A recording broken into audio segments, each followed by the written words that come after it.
Assalamualaikum warahmatullahi wabarakatuh. Di sini saya akan menjelaskan terkait tugas modul 3, modul terkait siklus persediaan, pergunaan, dan siklus pembayaran utang usaha.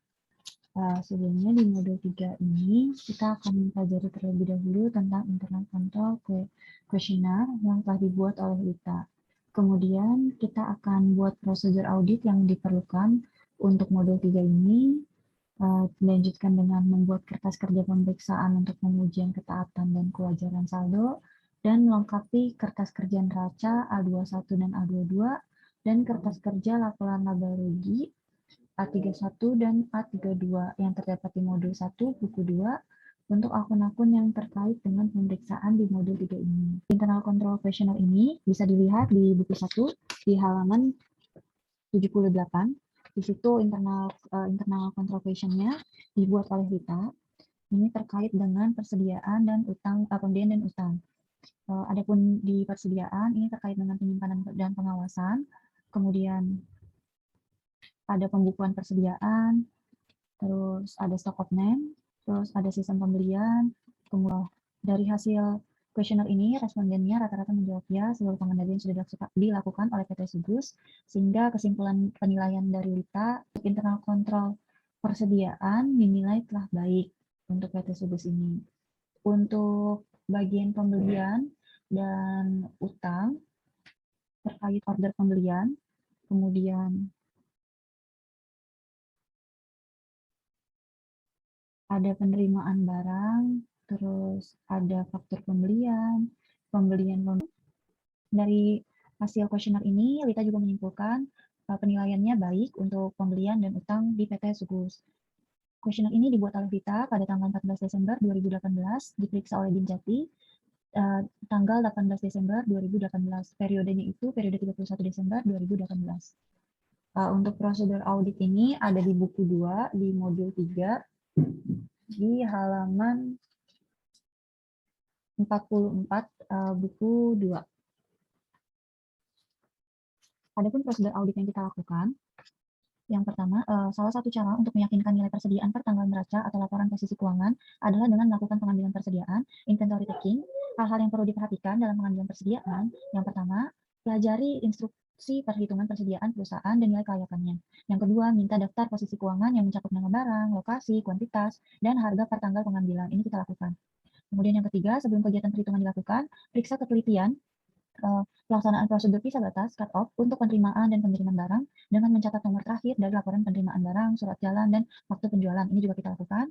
Kemudian apabila selama pengambilan persediaan aktivitas berlangsung terus, pastikan persediaan yang mungkin akan dikirim hari ini dipisahkan. Ini juga kita lakukan agar perhitungan fisiknya itu lebih akurat. Kemudian, pastikan bahwa tidak ada pengiriman dan penerimaan setelah tanggal visa batas.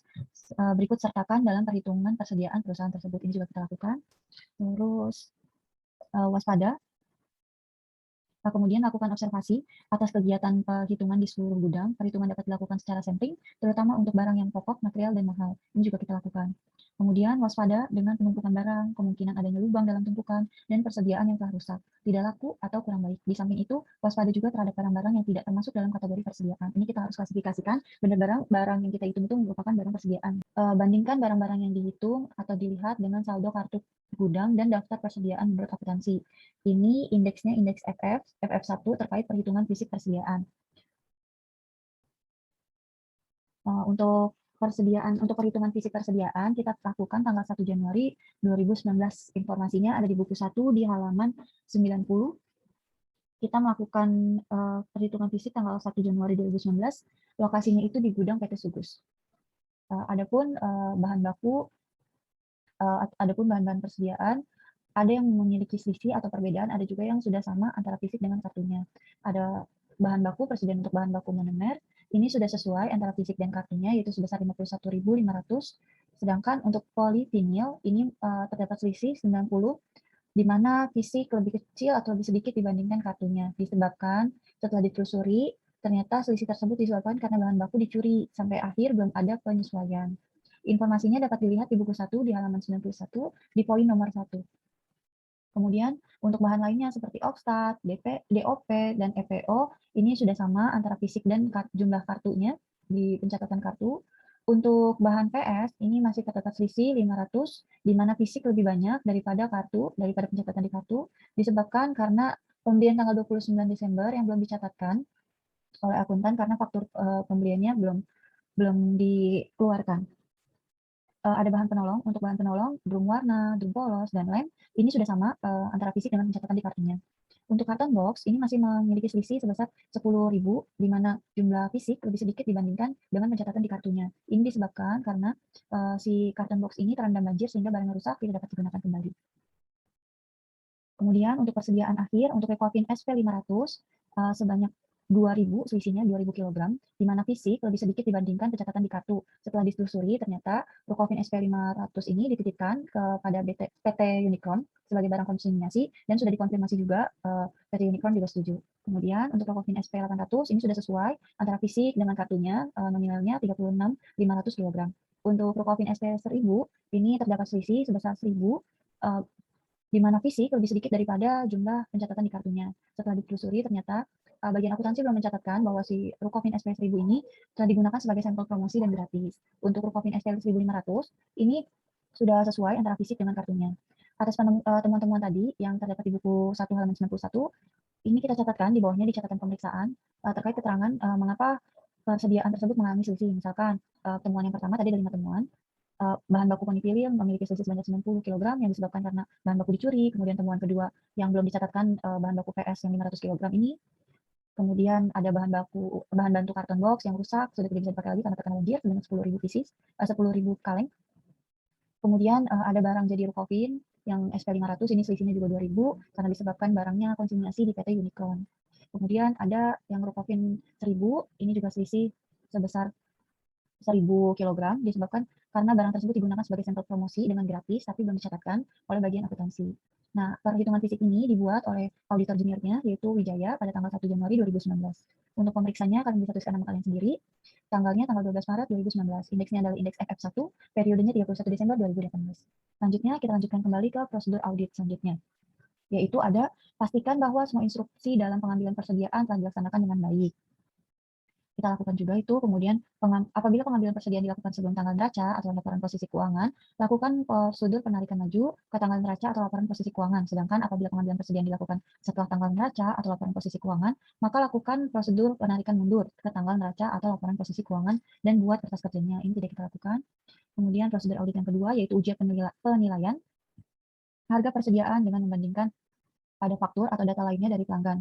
Untuk itu, pilih barang yang bernilai material dan dalam daftar persediaan. Ini kita lakukan untuk informasinya, terdapat dalam buku 1 halaman 89 sampai 90, kemudian untuk dokumen-dokumen pendukung seperti order pembelian, faktur pembelian, kemudian surat perintah pembelian dan bukti bank keluar itu terdapat di halaman 98 buku 1. Selanjutnya, perhatikan kemungkinan perubahan sistem dari metode tahun lalu. Ini tidak ada perubahan sistem. Untuk persediaan tetap memakai metode FIFO, first in first out, di mana pertama yang masuk, pertama juga yang keluar.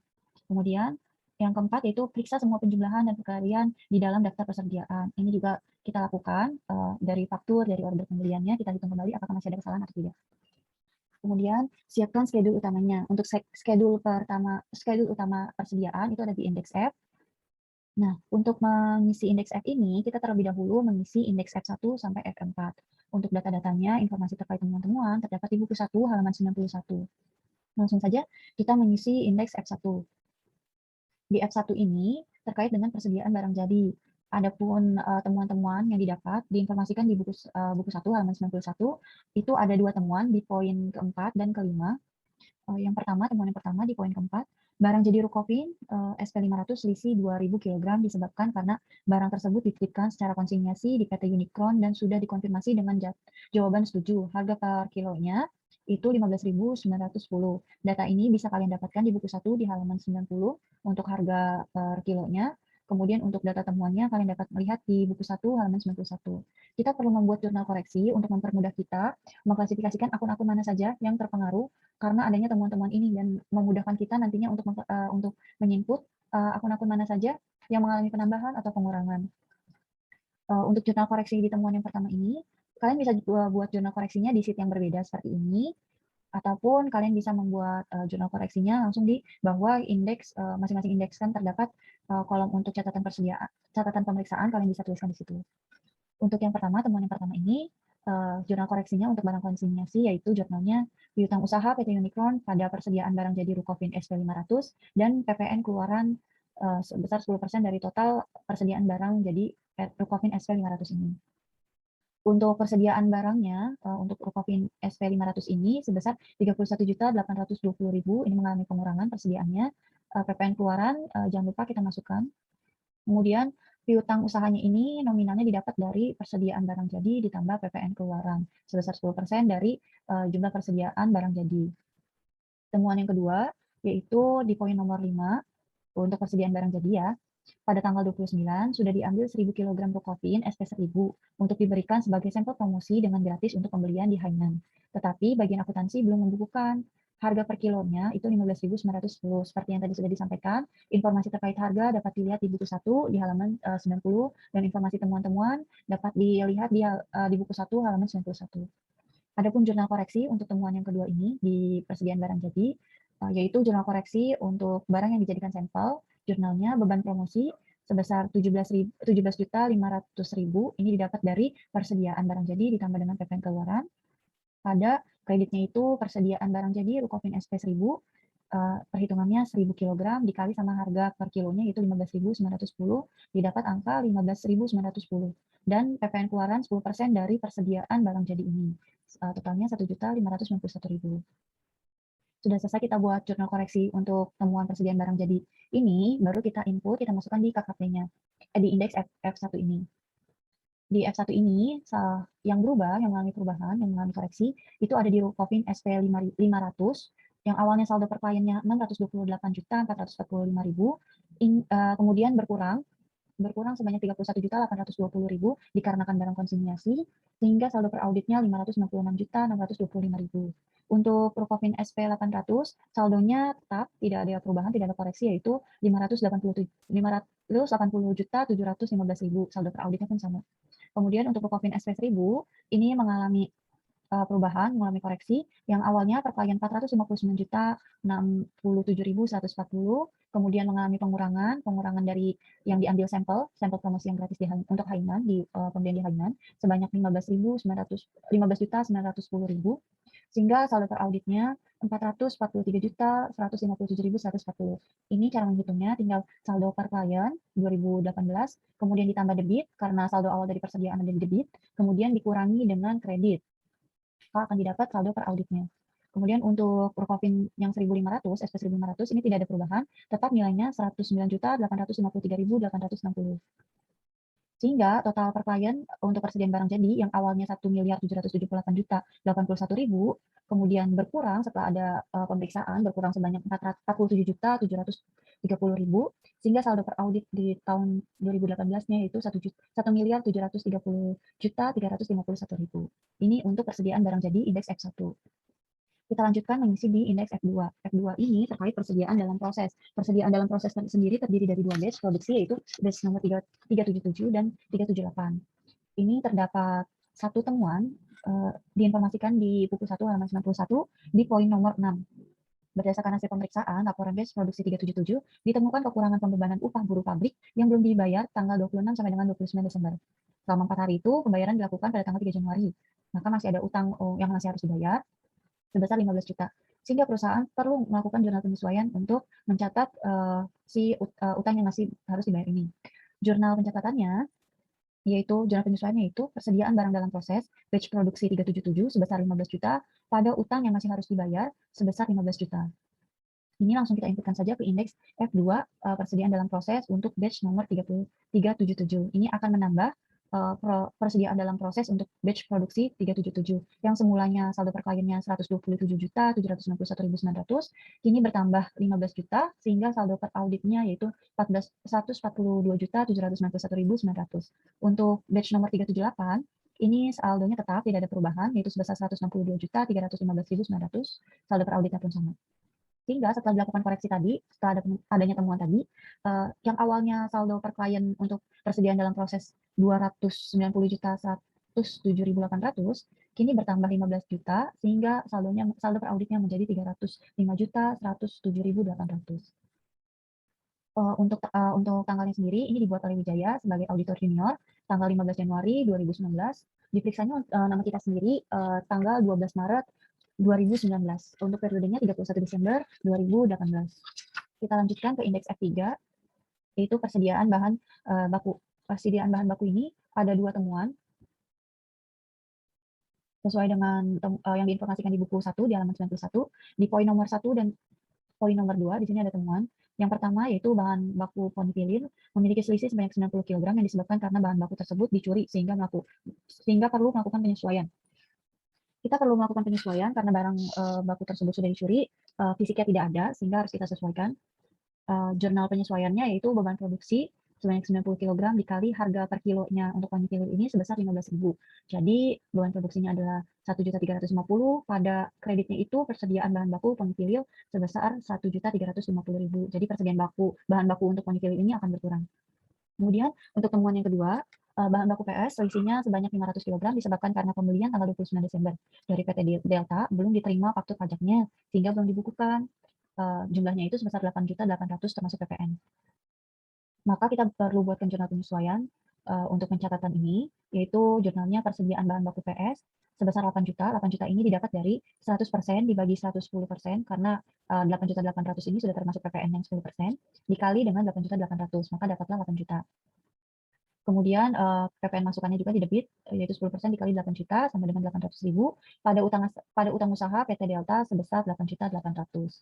Maka di sini persediaan bahan baku untuk PS mengalami pertambahan sebesar 8 juta dan utang usaha pada PT Delta juga mengalami pertambahan sebesar 8.800.000. Langsung saja kita inputkan di indeks F3 ini terkait dengan bahan baku polipropilin dan bahan baku PS. Untuk monomer, karena sudah sesuai saldonya, tidak ada koreksi, maka tetap saldo per auditnya yaitu 77.250.000. Untuk polivinil, ini terdapat koreksi tadi, karena barangnya dicuri, maka persediaannya akan berkurang. Yang awalnya perpayaan 24.750.000, ini berkurang di kredit sebesar 1.350.000, sehingga saldo per auditnya 23.400.000.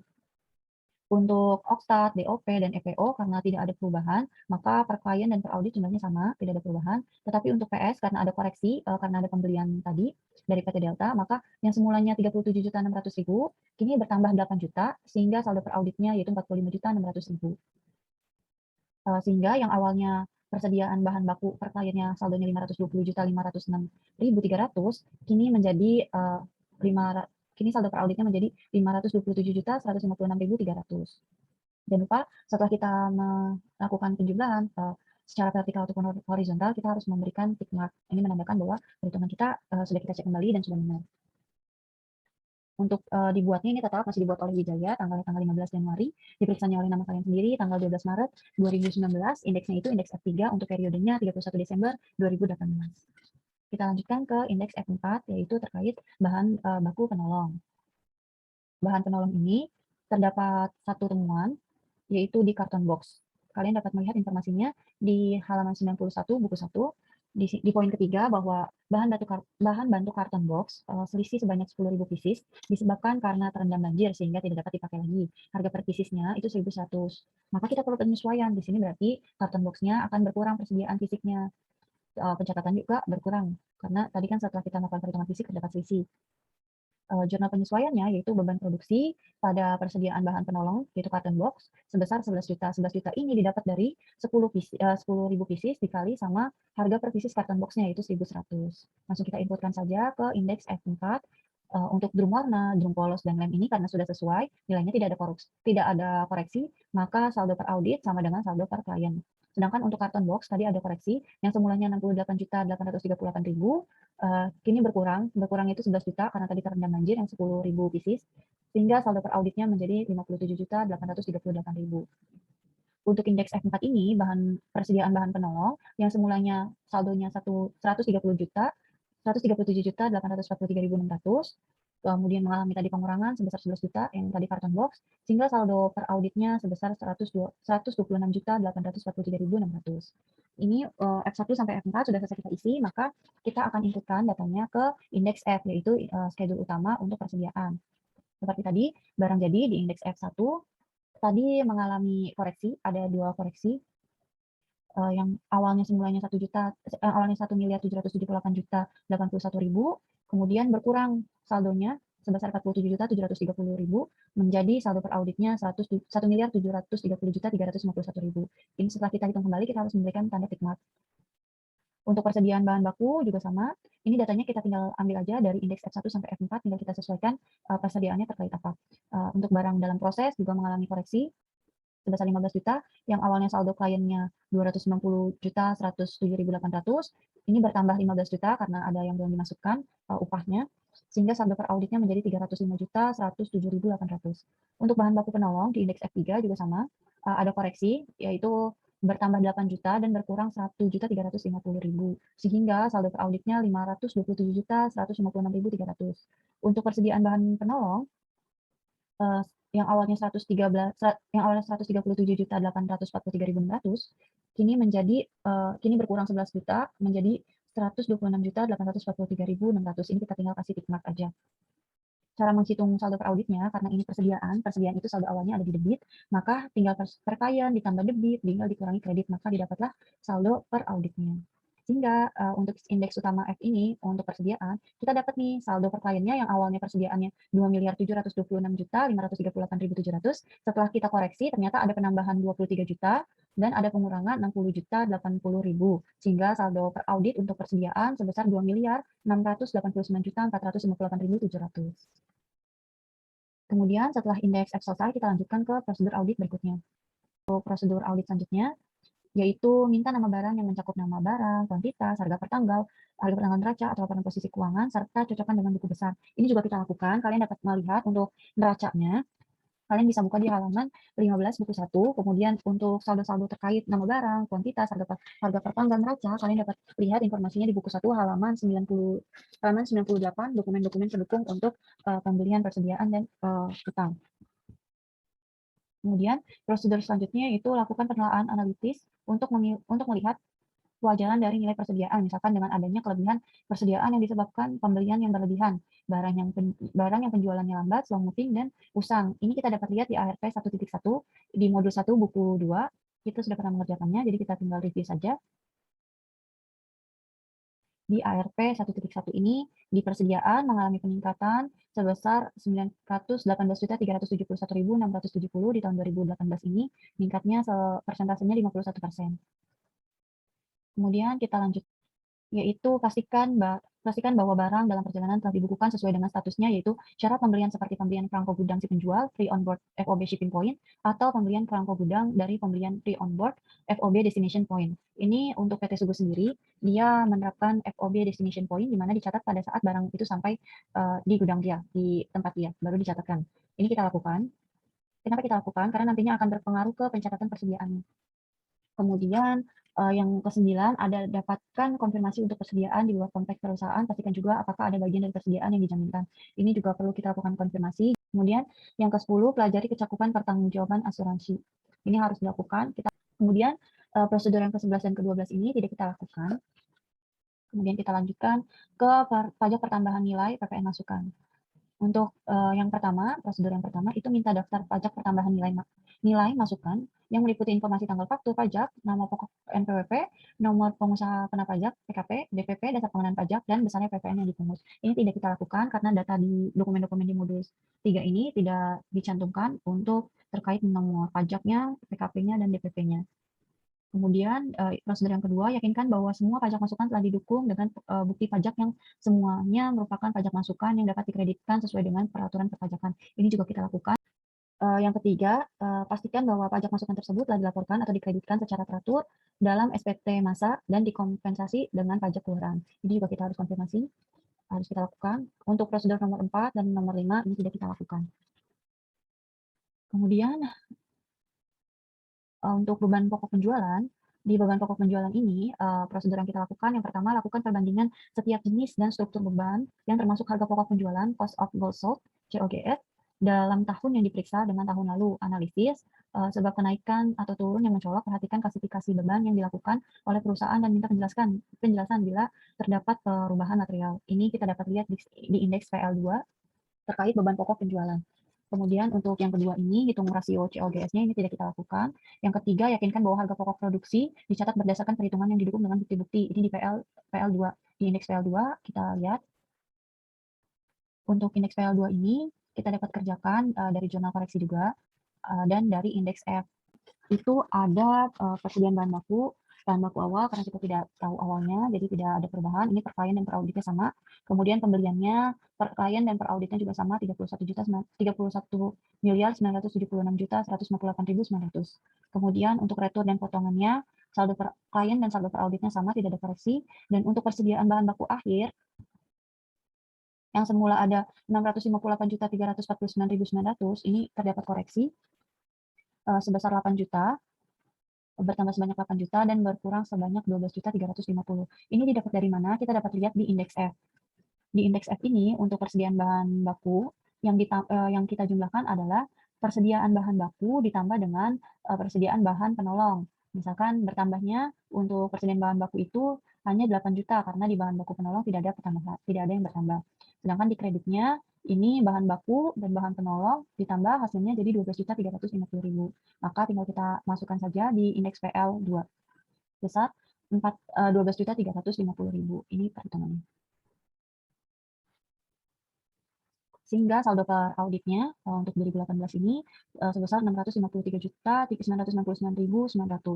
Maka persediaannya kita dapat persediaan yang awalnya 31.517.198.595 bertambah sebanyak 8 juta, berkurang sebanyak 12.350.000, didapat persediaannya sebanyak 31.521.548.595 rupiah. Kemudian ada tenaga kerja langsung. Tenaga kerja langsung ini tidak ada perubahan. Saldo per kliennya sama dengan saldo per auditnya. Untuk beban pokok beban produksi tidak langsung, ini tidak ada perubahan. Maka saldo per klien dan saldo per auditnya tetap sama, yaitu sebesar 321.733.729.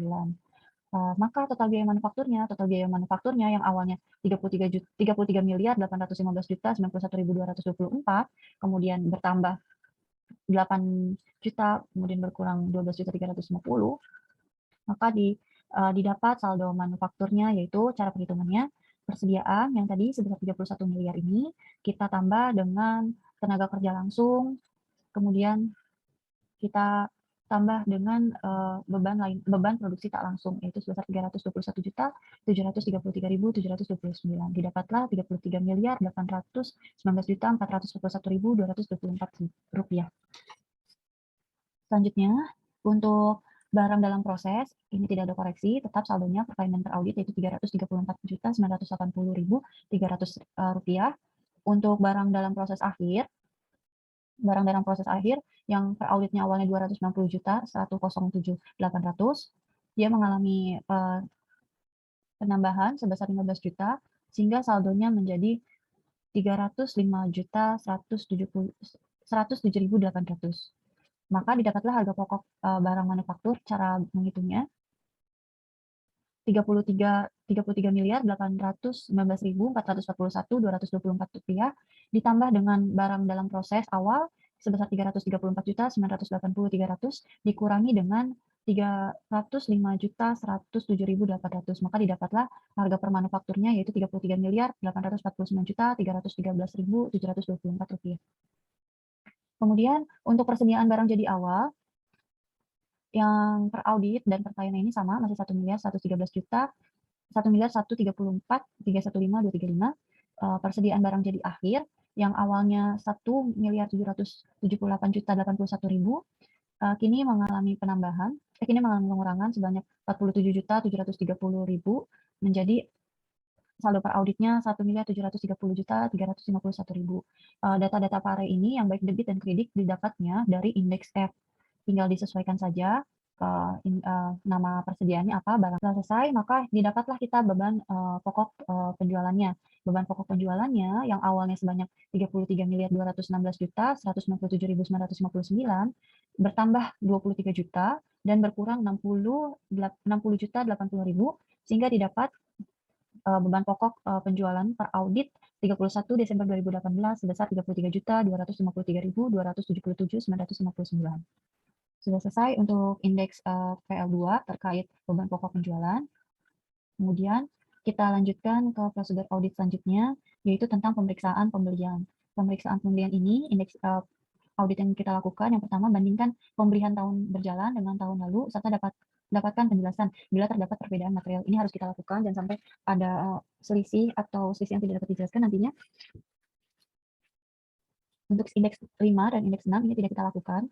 Kemudian untuk indeks 7, lakukan pemeriksaan atas pembelian secara fisik, random, pada tahun berjalan dengan memperhatikan faktor pembelian, baik jumlah, harga, persyaratan pembelian, dengan mencocokkan pada pesanan pembelian dan laporan penerimaan barang. Sedangkan untuk retur pembelian, perhatikan memo debit, baik jumlah maupun harga dengan mencocokkan pesanan persediaan, laporan penerimaan barang, dan faktor pembelian. Ini kita dapat lihat di TOC nomor 3. Untuk prosedur nomor 8, periksa kebenaran perhitungan matematis pada faktor pembelian. Ini juga ada TOC nomor 3. Kemudian periksa kebenaran PPN masukan atas pembelian barang atau jasa kena pajak. Ini TOC nomor 3. TOC nomor 3 ini uji transaksi pembelian. Kita ambil datanya itu ada di buku 1, di dokumen-dokumen terkait di halaman 98. Itu ada order pembelian. Datanya kita dapat lihat.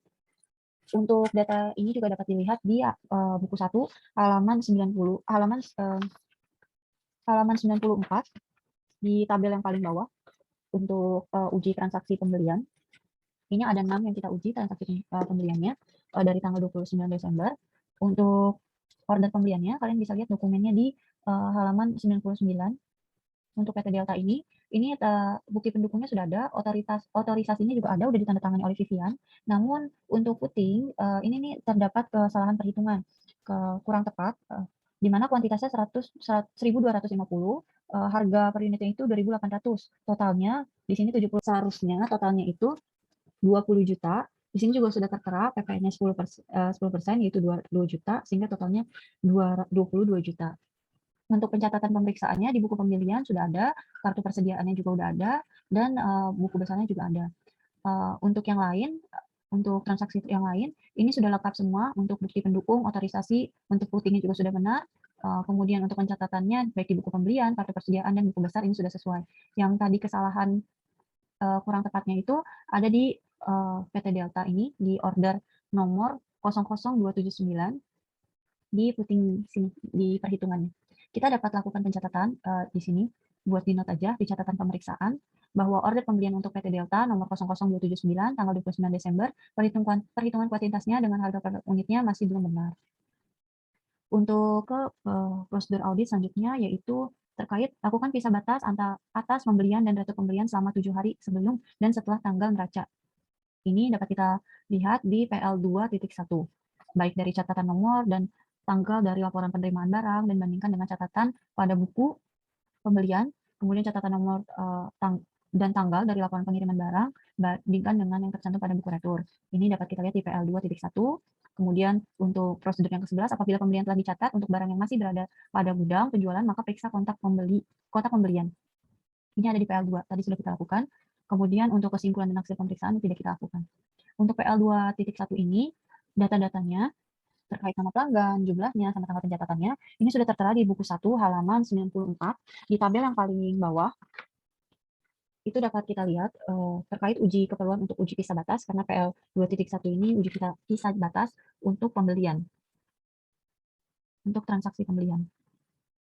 Di sini diambil 6 transaksi di sebelum tanggal neraca dan 5 transaksi setelah tanggal neraca, yaitu tanggal 4 sampai tanggal 10 Januari.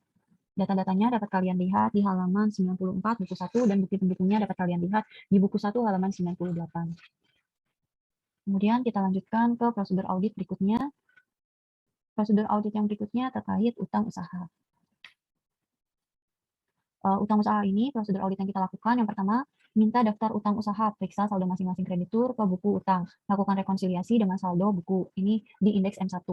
Di indeks M1 ini, kita lakukan konfirmasi juga sebelumnya ke masing-masing kreditur yang ada, dan kita koreksi apabila saldonya belum sesuai. Untuk mengisi indeks M1 ini, kita harus mengisi terlebih dahulu indeks di MM1.1. Kita lanjutkan ke prosedur selanjutnya, yaitu tentukan saldo yang akan dikonfirmasi dan dikirimkan surat konfirmasi kepada kreditur, ada di indeks MM1.1. Untuk prosedur nomor 3 sampai nomor 5, ini tidak kita lakukan. Kemudian untuk nomor 6, prosedur nomor 6, teliti setiap selisih antara balasan surat konfirmasi dengan saldo menurut buku piutang. Ini ada di MM.1. MM.1.1. Kemudian di prosedur yang ketujuh yaitu bila konfirmasi tidak dijawab maka lakukan alternatif prosedur dengan memeriksa faktur atau daftar mutasi dari pemasok serta melakukan uji terhadap pembayaran setelah tanggal neraca atau laporan posisi keuangan. Ini juga terdapat di indeks MM 1.1. Kemudian untuk poin nomor 8, prosedur nomor 8, bila konfirmasi dilakukan atas saldo sebelum tanggal neraca agar dapat mendapatkan keyakinan, perlu diminta daftar utang per tanggal neraca, pemeriksaan penjumlahan, dan cocokkan tanggal dengan periksa terhadap saldo yang besar dan tidak lazim atau yang bersaldo debit. Periksa akun kontrol pada buku besar atas transaksi yang terjadi antara tanggal yang saldonya dikonfirmasi. Ini juga harus kita lakukan.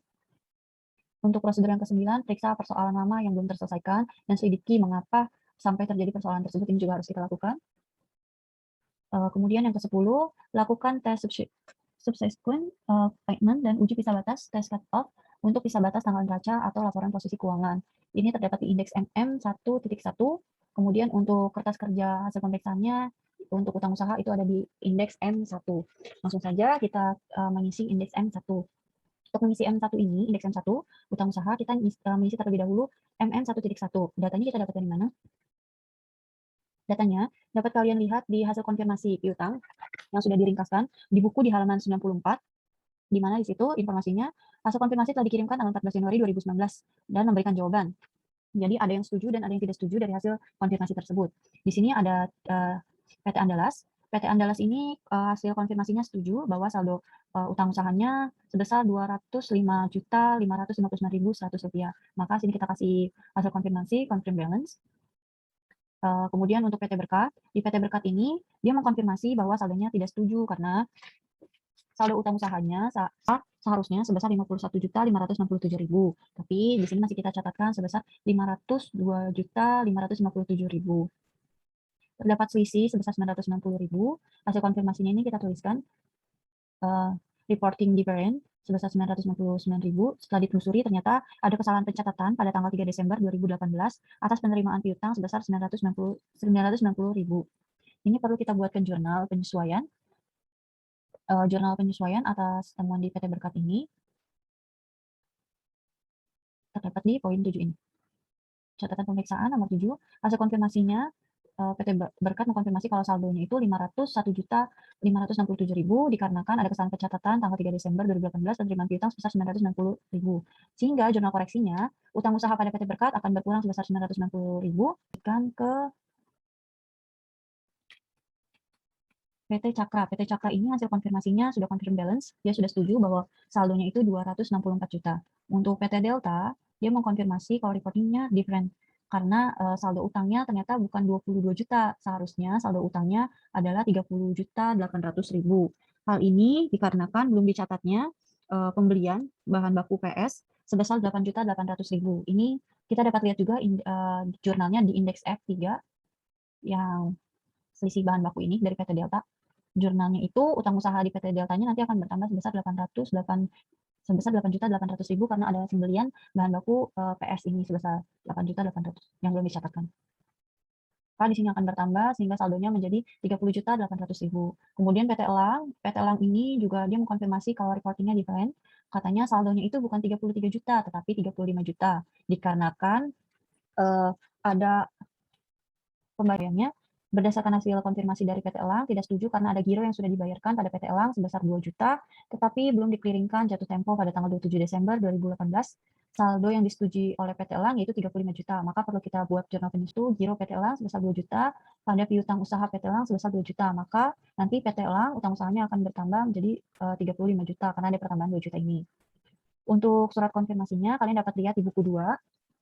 Di buku 2 di modul 3 di halaman 64 itu ada surat konfirmasi. Selain kalian bisa lihat juga di halaman 94 buku 1, kalian juga bisa melihat surat konfirmasinya di buku 2 halaman 64. Oke, untuk PT Elang tadi sudah hasil konfirmasinya reporting different. Kemudian PT Fitra ini konfirmasinya sudah confirm balance. Sejumlah per kliennya, utang usahanya 44 juta. Kemudian PT Gaya sampai PT Indah hasil konfirmasinya juga sudah setuju atau confirm balance. Sehingga saldo per kliennya, saldo per klien utang usaha yaitu 1 juta, saldo per kliennya 1.269.116.100 dengan perbedaannya itu sebesar 9.810.000 Ini karena saldonya positif, maka PT Sugus ini kurang catat utang usaha sebanyak 9.810.000. Kemudian tadi yang selisih terdapat tiga konfirmasi yang selisih jumlahnya itu 567.367.000. Dari perbedaan ini kita dapat langsung menyisikan di indeks M1. Setelah kita selesai mengisi M1.1, kita isi M1. Yang pertama untuk PT Berkat, tadi PT Andalas karena sudah konfirmasi sudah setuju, jadi tidak ada koreksi. Untuk PT Berkat yang tadi different, dia tidak setuju saldonya. Ini berkurang karena utang usaha saldo awalnya itu ada di kredit, maka kalau berkurang dia akan ditaruh di debit. Di debit sebesar 990.000. Sehingga saldo per auditnya yaitu 101.567.000.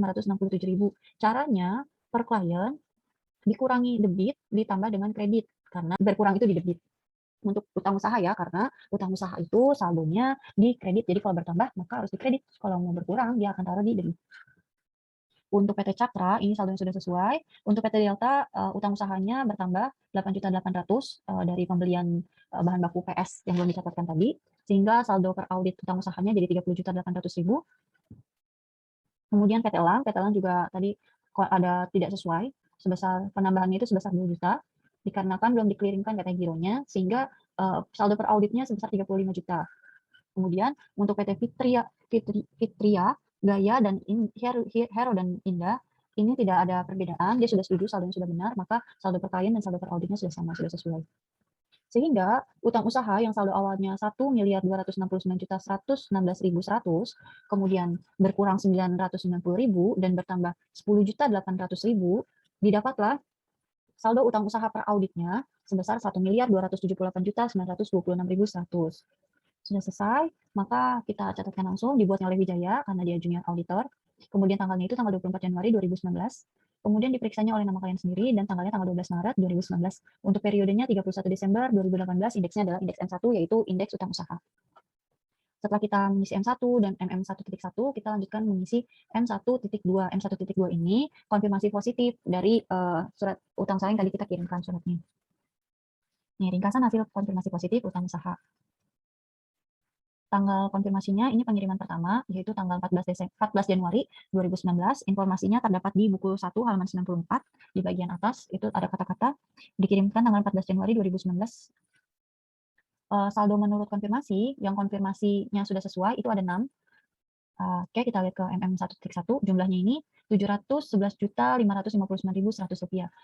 PT-nya ini yang confirm balance-nya ada 6, yaitu ada PT Andalas, kemudian ada PT Cakra, kemudian ada PT Fitra, kemudian PT Gaya, PT Hero, dan PT Indah. Ini ada 6 yang sudah konfirmasi setuju atau konfirmasinya itu balance saldonya jumlahnya jadi 711.559.100 rupiah. Untuk selisih yang dilaporkan, tadi ada 3 yang konfirmasinya tidak sesuai, yaitu ada PT Delta, PT Berkah, dan PT Elang. Jumlahnya itu 567.367.000.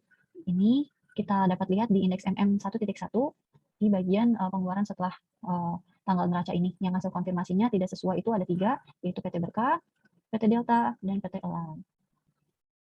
567.367.000. Untuk MM1.2, untuk selisih dengan pembukuan klien, selisihnya itu terdapat 9.810.000. Ini PT Sugus ini kurang catat utang usahanya. Selisihnya ini dapat kita lihat juga di indeks MM1.1. Nih di perbedaan ini. Sudah selesai, kemudian untuk kembali melalui pos tidak ada, tidak kembali tidak ada, jadi total yang dikirimkan ada 9. Totalnya itu ada 1.269.116.100 rupiah. Untuk total piutang usahanya, ini dapat kita lihat di indeks M1 juga, yang per klien ya, yang kita lihat, yang ini, yang 1.269.116.100 rupiah. Sudah selesai kita hitung jumlahnya, sekarang kita hitung persentase tahun berjalan. Untuk persentase tahun berjalan, pembaginya adalah total utang usaha di tahun 2018. Jadi tinggal kita persentasekan saja. Misalkan untuk saldo menurut konfirmasi persentase tahun berjalannya, berarti 711.569.100 dibagi sama utang usaha, yaitu sebesar 1.269.116.100 dikali 100%. Didapatlah 56,07%. Kemudian untuk persentase tahun lalu ini pembaginya dari utang usaha per klien 2017. Ini datanya terdapat di buku 1 halaman 233. Cara menghitungnya sama, hanya pembaginya saja yang beda. Yang awalnya pembaginya itu di total utang usaha di tahun 2018, ini jadi karena persentase tahun lalu pakainya yang makanya yang utang usaha per klien tahun 2017 juga. Jika seluruh indeks sudah kita kerjakan, prosedur audit sudah kita kerjakan, tugas selanjutnya adalah kita lakukan, kita lengkapi kertas kerja neraca A21, A22, dan kertas kerja laba rugi pada modul 1, buku 2 untuk akun-akun terkait. Untuk modul 3 ini, akun-akun terkaitnya yaitu ada terkait persediaan, kemudian utang usaha, kemudian tadi ada konfirmasi juga terkait piutang usaha, dan ada beban pokok penjualan. Dan nanti kita tinggal sesuaikan saja akun-akun mana saja yang terkait di modul 3 ini. Sekarang kita masukkan satu-satu terlebih dahulu. Untuk persediaan, indeks A2.1-nya di modul 1.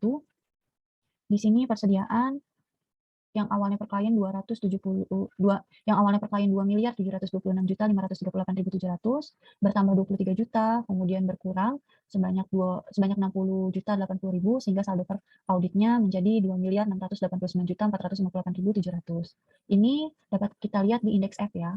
Indeks F, datanya tinggal kita masukkan saja, debit pare debit dan kreditnya. Untuk perhitungan per auditnya tinggal kita jumlahkan saja per klien ditambah debit dikurangi kredit. Kenapa ngitungnya kayak gini? Karena saldo awal persediaan adalah di debit, maka kalau bertambah akan di debit juga, kalau berkurang maka di kredit.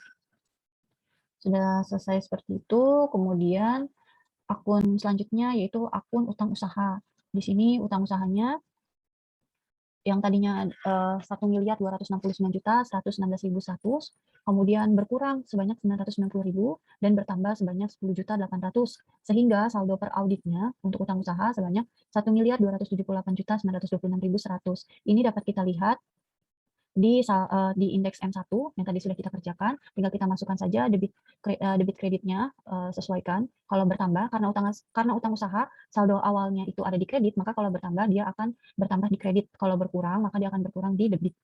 Saldo per auditnya, cara menghitungnya tinggal per klien dikurangi debit ditambah kredit. Utang usaha sudah, kemudian beban pokok penjualan. Tadi beban pokok penjualan juga sudah kita hitung di indeks PL 2, yaitu yang awalnya per klien 33.216.197.959 bertambah 23 juta, kemudian berkurang 60.080.000 sehingga saldo per kliennya tanggal 31 Desember 2018 untuk beban pokok penjualan sebesar 33.179.117.959. Ini didapat dari mana? Didapat dari saldo per klien ditambah dengan debit dikurangi dengan kredit. Kemudian tadi ada akun yang berpengaruh lagi yaitu tentang piutang usaha. Ini dapat kita masukkan saja ke modul 2. Modul 2 di indeks E, ini kita sudah isi sebelumnya. Di piutang usaha, tadi dia bertambah piutang usahanya Oke, selesai sudah untuk modul 3, mulai dari internal control questionnaire, kemudian prosedur audit, terus kita sudah membuat jurnal koreksi juga. Jurnal koreksi optional, kalian bisa dibuat sheet tersendiri ataupun kalian bisa langsung tuliskan di catatan pemeriksaannya di bawah indeks masing-masing. Semoga videonya bermanfaat. Terima kasih. Wassalamualaikum warahmatullahi wabarakatuh.